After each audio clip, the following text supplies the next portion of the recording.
आपको मैंने पुष्प पालन के बारे में पढ़ाया था। पुष्प पालन क्या है? बुक्स को, बुक के अंदर किसी एंट्री को लिखना पुष्प पालन कहलाता है। बुक्स को रखना और तरीके से रखना ही पुष्प पालन कहलाता है। ठीक है, तो मैंने आपको पिछले अध्याय में हमने पढ़ाया था कि पुष्प पालन का लाभ अथवा महत्व मैंने पढ़ाया था। ठीक है, तो लाभ आप महत्व आपको हमारे ख्याल से समझ में आ चुका होगा आपको। अब नेक्स्ट पढ़ाते हैं पुष्प पालन का उद्देश्य। क्यों हम कोई काम करते हैं तो कोई ऑब्जेक्ट होता है ना, उद्देश्य होता होगा कि हम क्यों कर रहे हैं, है कि नहीं? तो उसके लिए पहला पॉइंट देखिए, मैंने कुछ पॉइंट्स लिखे हुए आपको है, जगह इतना था मैंने लिखा हुआ है, आगे मैं लिखता जाऊंगा, आप उसको देखते जाइए।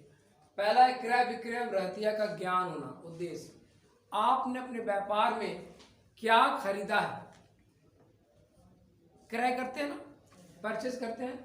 परचेज किस लिए करते हैं कि कोई हमें प्रोडक्ट बनाना है तो रॉ मटेरियल खरीदते हैं, बनाने के बाद फिर बेचना भी उसको है। ठीक है, तो एक तो क्रय विक्रय, जो माल खरीदा उसको सेल के मूड में चेंज करना, उसको with the help of the machine, है कि नहीं? मशीन की मदद से उसको बेचने के लायक बनाना। ठीक है, तो हमने किया। रहतिया भी दिया है साथ में। रहतिया क्या होता है? रहतिया मतलब, रहतिया दो तरह का होता है। एक होता है प्रारंभिक रहतिया और दूसरा होता है अंतिम रहतिया, जिसको इंग्लिश में कहते हैं opening stock and close stock. ठीक है, स्टॉक क्या है? जैसे मान लीजिए फाइनेंशियल ईयर क्या होता है, 1 अप्रैल से लेके 31 मार्च का फाइनेंशियल होता है। ठीक है, अगर आपने वित्तीय वर्ष में जो माल बनने से रह गया, ठीक है, तो उसको कहते हैं क्लोजिंग स्टॉक। जब नेक्स्ट ईयर, जब 1 अप्रैल को जब हम अपना बिजनेस शुरू करते हैं तो उसमें जो भी बचा हुआ क्लोजिंग स्टॉक होगा वो नेक्स्ट ईयर के लिए क्या हो जाएगा? ओपनिंग स्टॉक हो जाएगा, प्रारंभिक रहतिया हो जाएगा। ठीक है, जब कोई माल बनाते हैं तो रहतिया कितना बचा है मेरे पास, तो देख लेंगे आपको प्रारंभिक रहतिया क्या है। और जो प्रारंभिक रहतिया, जब बिजनेस आप शुरू कर रहे हैं तो प्रारंभिक रहतिया जो बचा हुआ आपका है उससे तो बिजनेस आपका फुलफिल हो नहीं जाएगा। आपको कुछ परचेस करना पड़ेगा ना, तो परचेस करिए उसमें से। समझ में आ रहा है मेरी बात? बात अगर नहीं समझ में आ रहा हो तो मुझसे टोक के पूछ लीजिएगा। जरूरी नहीं है कि वीडियो बन रहा है तो हम परेशान हो, ऐसा कुछ भी नहीं, आप पूछ सकती हैं। ठीक है, तो तीनों चीज का हमें नॉलेज जाता है। एक प्रारंभिक रहतिया, क्रय क्या हमने किया हुआ है। प्रारंभिक रहतिया देखिए यहां से, ये ओपनिंग बैलेंस, ओपनिंग बैलेंस है ना, प्रारंभिक रहतिया हो गया, प्लस परचेज है ना। परचेज इज इक्वल टू क्या बनता है? सेल बनता है, तभी तो होगा ना। ओपनिंग बैलेंस जो बचा हुआ है और जो परचेज किया, इन दोनों के आधार पे ही तो हमारा सेल पता चलेगा ना कितना है। क्या हमने माल बनाया, क्या सेल के योग हमने माल, ये तो पता चलेगा ना। ये पॉइंट क्लियर हो गया? किसी को कंफ्यूजन नहीं इसमें? क्लियर हो गया। दूसरा है संपत्तियों दायित्वों का ज्ञान होना। ये क्या है? आपने साल भर क्या उधारी लिया, ठीक है, क्या आपने माल बेचा, माल बेचने के बाद साल भर में क्या आपके पास बचा। जैसे मान लीजिए मशीन खरीदा, संपत्ति आपका, ये होगा नहीं होगा? ये तो नहीं बिकने का है, संपत्ति आपका होगा। भवन, कोई बिल्डिंग आपने बनाया मान लीजिए, है ना। प्लांट्स, बड़े बड़े प्लांट्स होते हैं ना, वो भी आपके सारी संपत्ति होती है। क्योंकि मैं बिजनेस करती हैं तो ये सब एस्टेब्लिश करना पड़ेगा ना आपको, तभी तो हमारा एसेट्स बनेगा, है ना, संपत्तियां बनेगी। दायित्व में क्या आता है कि हमने फैक्ट्री को या बिजनेस को चलाने के लिए हमने किसी से लोन तो नहीं लिया हुआ, भाई दायित्व है कि नहीं है? वो मेरी जिम्मेदारी होता है कि मुझे सर्टेन टाइम में बैंक को या पर्सन को उसको वापस करना है। होता नहीं होता? अगर वापस नहीं करें तो क्या अगली बार कोई लोन देगा आपको? नहीं, ऑब्वियसली नहीं देगा।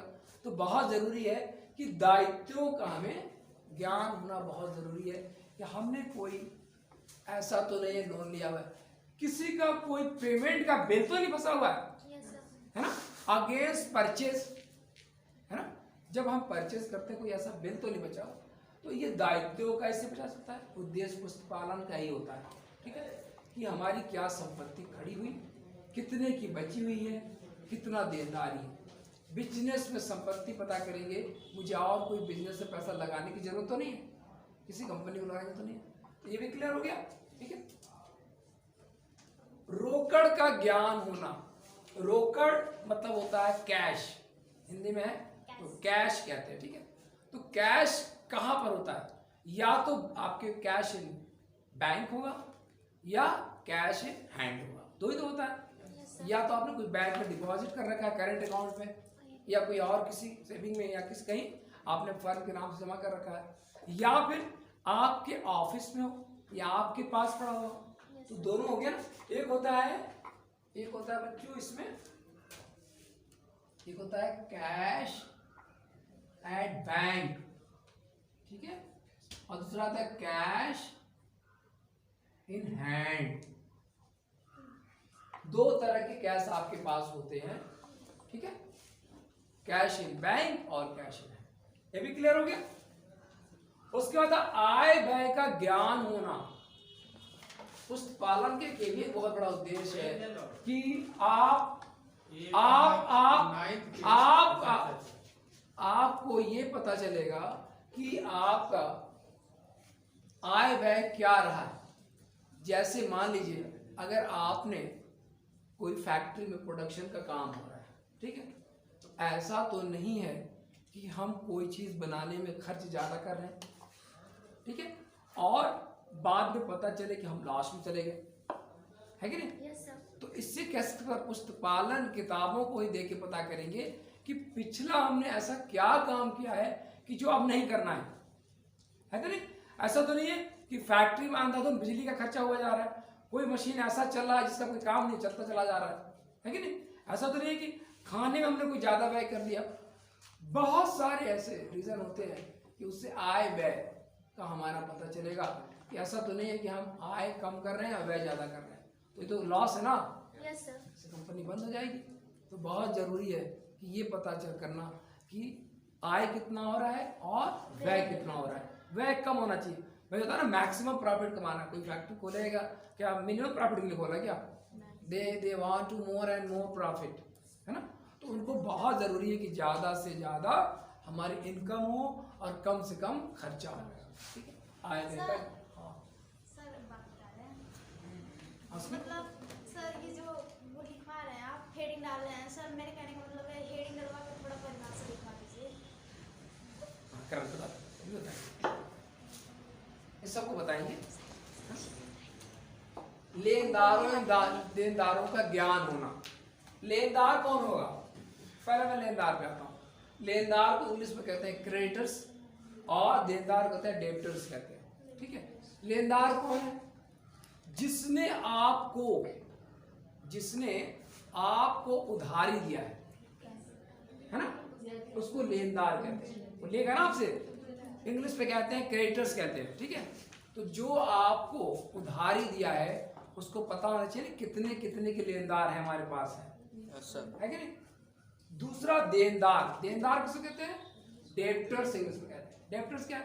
कोई भी बिजनेस आपको ही पता है और मुझे भी पता है कि 100% कैश नहीं चलता, नहीं चलता, उसमें उधारी देना पड़ता है।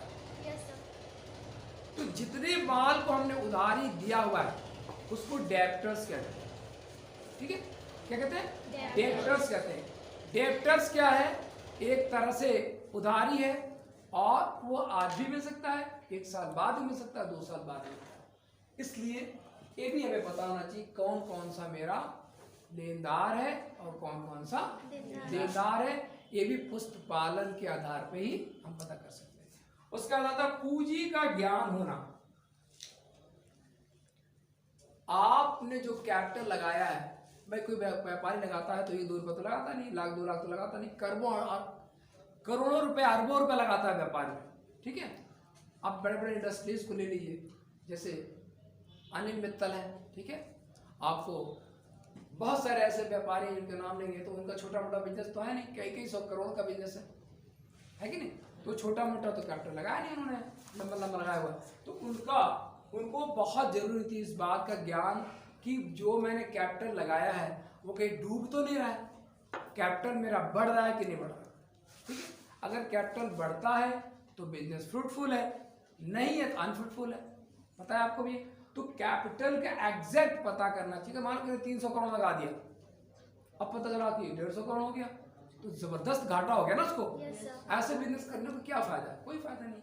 तो उस अगर घाटा जा रहा है, कैपिटल मेरा डूब रहा है, डेट हो रहा है, तो ये पता करना है कि कहाँ कहाँ मेरा कैपिटल डूब रहा है, उसको पता करना है कि नहीं। तो ये सारा पूंजी क्या मैंने लगाई है नहीं लगाई है, इससे हमें कहाँ पर खड़े हैं, मेरी क्या स्थिति है, ये सारा पता चलेगा है कि हमारी क्या स्थिति। ठीक, उसके बाद आइए लाभ हानि का ज्ञान है। हर साल 31 मार्च आपका क्लोजिंग ईयर कुछ भी हो सकता है। बहुत सारे लोग दिवाली रखते हैं, बहुत सारे लोग दुर्गा पूजा रखते हैं, बहुत सारे लोग दिसंबर को रखते हैं, लेकिन मोस्टली बिजनेसमैन जो होता है वो फाइनेंशियल ईयर वित्तीय वर्ष होता है उनका 31 मार्च से 1 अप्रैल का। ठीक है, 31 मार्च क्लोजिंग होता है, ठीक है, और स्टार्ट जो होता है 1 अप्रैल से होता है। क्लोजिंग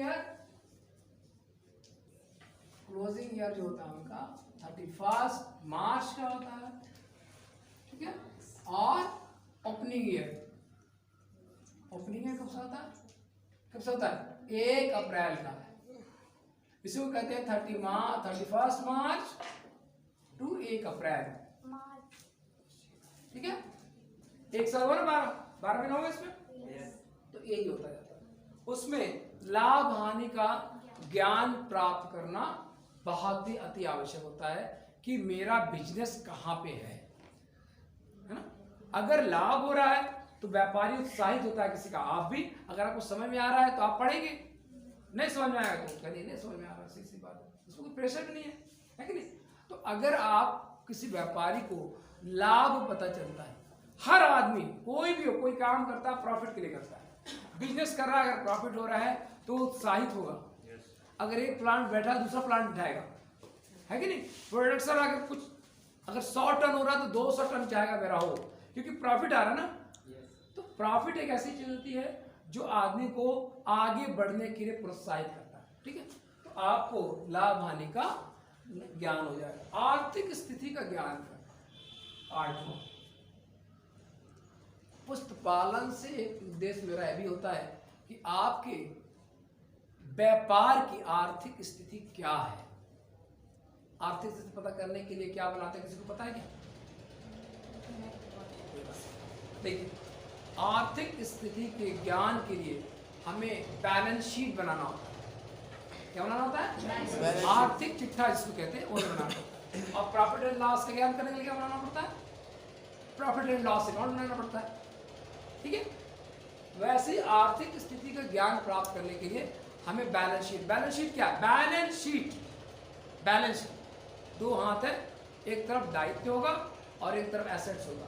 क्या क्या आपके देनदारी हैं और क्या क्या आपकी संपत्ति बनी है, इन दोनों का बैलेंस बराबर होना चाहिए। इसी नाम, इसका नाम है बैलेंस शीट। ठीक है, आपकी क्या क्या संपत्ति बनी, आपने क्या क्या लगाया था, कितने आपने उधारी ली है, ये दोनों जब बराबर होगा उसको कहते हैं बैलेंस शीट। ठीक है, तो बैलेंस शीट किसी भी व्यवसाय का दर्पण होता है।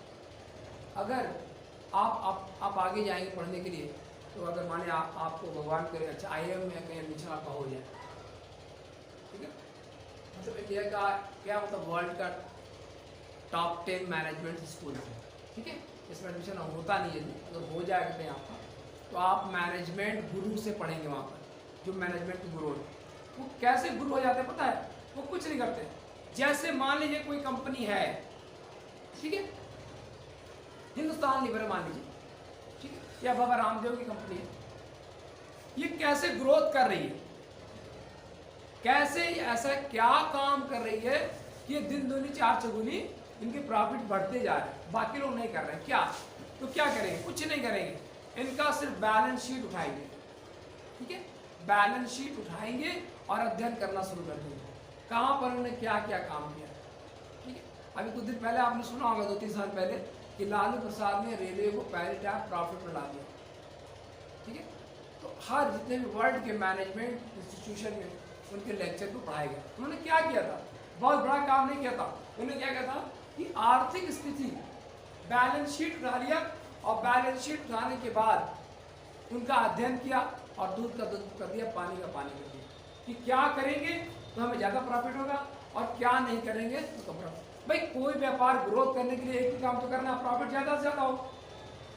कोई भी आप मान लीजिए आप पढ़ के कहीं CEO के जाते हैं या ICW करके जाते हैं, आपसे सलाह मांगा जाएगा ना कि भैया मेरे बिजनेस में क्या ऐसा मैं करूं कि मैं बहुत आगे चढ़ जाऊं।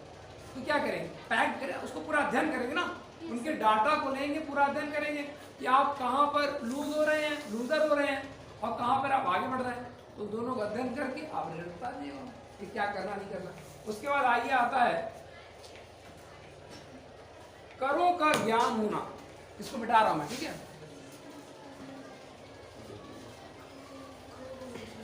आइए उसके बाद कुछ पॉइंट बच जाएंगे, लेकिन ऐसे तो मैं आपको बताता हूं कि करों का ज्ञान होना। 9वां है करों का ज्ञान होना।